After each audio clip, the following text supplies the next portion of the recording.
romanesaren hizkuntza hemen, Penintsula Iberikan, Euskal Herrian, Espainiaren zehar galdu egin zen, baina nik uste dut bai garela kontziente hijituak, hemengo hijituak gure hizkuntza dela.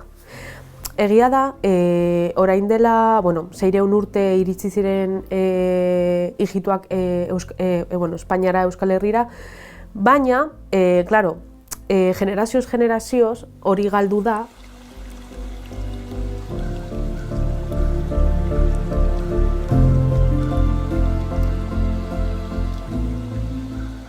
Kalo sortu da resistentzia baten erresultatua da, bale?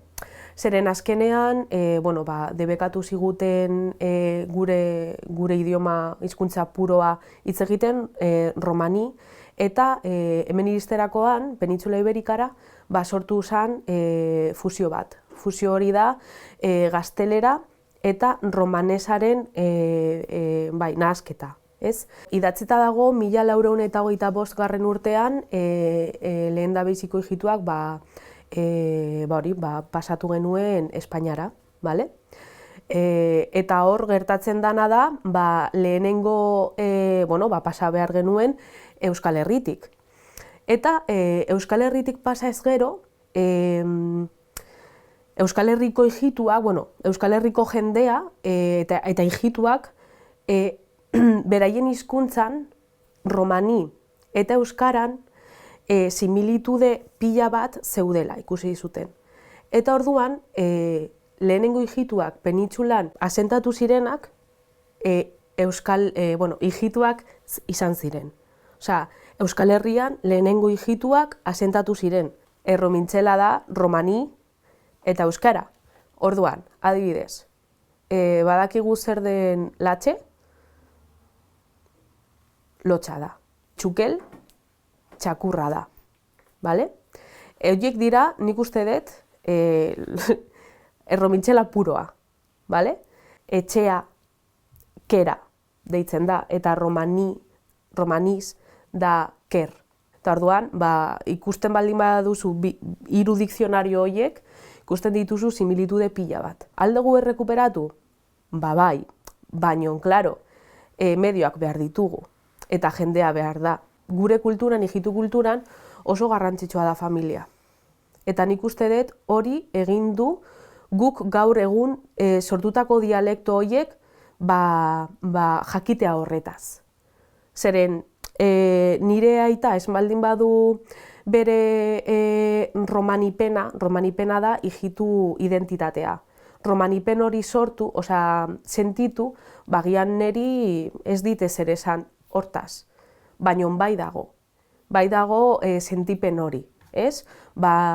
Nire descendentzia hori jakitea nondik dator, kendu digute gure hizkuntza, bai. Baina begira zer sortu dugu. Dialektoak sortu ditugu. Eta hor dago gure idioma, gure hizkuntza barkatu. Romani hor dago, baina moldatuta. Eta ez baldin legoke horrelako familiako garrantzi hori, gure hizkuntza edo gure identitatea ez legoke egongo. Ez dugu borroka hori ikusi, zeren hobeto bizitzen gara, nire aitona mona baino, ez? Eta orduan borroka hori, nire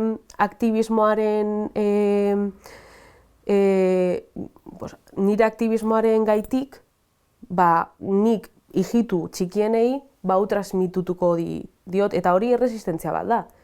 Zure etxean, zure lanan eta zure kuadrillan hitz batzuk esatea, hori da resistentzia bat egitea, zen zuk zara beti desberdina. Nire aitona hil zenean, que en paz descanse, nik hor nire etxean gutxigo hitz egiten zan kaloz.